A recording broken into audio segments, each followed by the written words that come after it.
5 pieds de haut, fait seulement une porte. Toi, ta femme et tes 3 fils et leurs filles doivent entrer dans l'arche. Apporte aussi un mâle et une femelle de chaque animal dans l'arche, pour les conserver en vie avec toi. 2 de chaque espèce viendront vers toi, mais tu dois prendre par 7 tous les animaux que j'ai déclarés saints. Pendant la construction de l'arche, Noé prêcha aux gens en disant « Ceux qui refusent d'honorer Dieu seront détruits !» Malheureusement, tous se moquèrent de Noé et de l'avertissement de Dieu. Mais Noé et sa famille croyaient en Dieu. Alors au temps prévu, ils embarquèrent dans l'arche, et puis l'Éternel ferma la porte sur lui. Alors Dieu causa le déluge qui fut sur la terre pendant 40 jours et 40 nuits. L'eau sous le sol sortait comme des fontaines et les eaux augmentaient sous la terre. Alors l'eau continua à s'élever jusqu'à ce que l'arche se mit à flotter. Finalement les eaux couvrirent toute la terre, les collines et même jusqu'au-dessus des montagnes. Tous les animaux vivants périrent, les oiseaux, le bétail et tous les gens sous la terre, tous furent exterminés, noyés dans le déluge. Les eaux couvrirent la terre pendant 150 jours. Mais Dieu prit soin de Noé et de tous les animaux dans l'arche. Et Dieu fit souffler un vent sous la terre pour faire baisser le niveau d'eau. Les eaux allèrent en diminuant quand l'arche s'arrêta sur les montagnes d'Ararat et que les plantes recommencèrent à pousser.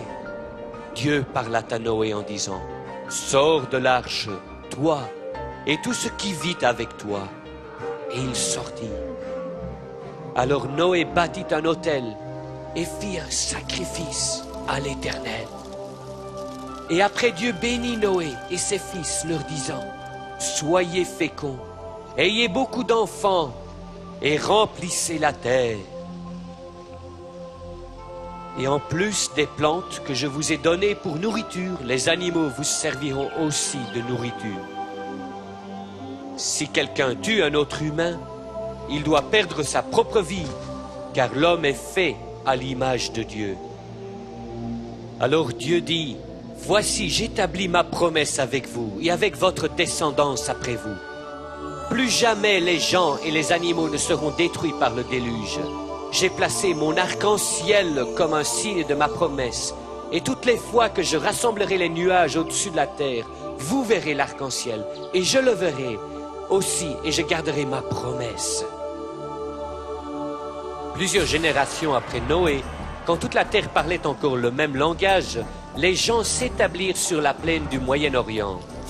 Ils se dirent l'un à l'autre, « Allons, bâtissons-nous une ville et une tour, et faisons-nous un nom, afin que nous ne soyons pas dispersés sur la face de toute la terre. » Cette décision était un refus direct d'obéir au commandement de Dieu, de remplir toute la terre. Aussi la tour qu'il planifiait de bâtir était pour adorer le soleil, la lune et les étoiles. L'humanité avait choisi d'adorer la création de Dieu au lieu du Créateur. L'Éternel regarda la ville et la tour que ces gens bâtissaient, et il dit, « Voici, ils forment un seul peuple et ont tous une même langue. Rien ne les empêchera de faire leur projet.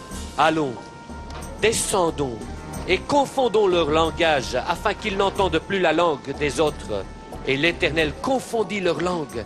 Ainsi, ils arrêtèrent de bâtir la ville. Ainsi, le nom de cette ville devint Babel,